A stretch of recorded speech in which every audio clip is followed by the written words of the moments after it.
అనుదిన నిత్యజీవపు మాటలు. దేవుని నామానికి మహిమ కలుగునుగాక. దేవుని వాక్యాన్ని చదువుకుందాము.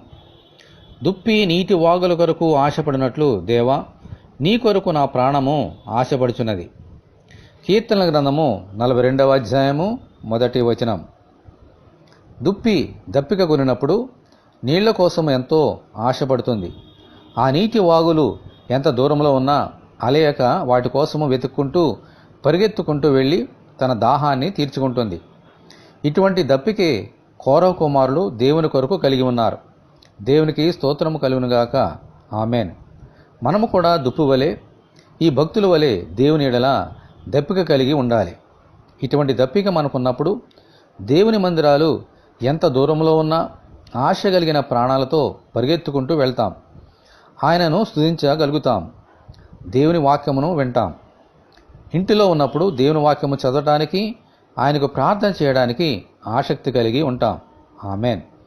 ఇటువంటి ఆసక్తి కొరకు మనమందరము దేవుని ప్రార్థన చేసుకుందాము.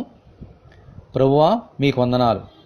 దుప్పికి ఉన్న దప్పిక ఆశ మేము కూడా కలిగి విశ్వాసమునకు కర్తయు దానిని కొనసాగించువాడవైన మీవైపు చూస్తూ మీ యొద్దకు వచ్చి మా దాహమును తీర్చుకున్నట్లు అనుగ్రహించమని, ఈ వాక్యం వింటున్న నీ బిడ్డలందరినీ అలాగున దీవించమని ప్రభువైన యేసుక్రీస్తు ద్వారా ప్రార్థన చేయుచున్నాము తండ్రి. ఆమెన్. ప్రభువైన యేసుక్రీస్తు కృప మనకందరికీ తోడే ఉండి నడిపించునుగాక. ఆమెన్.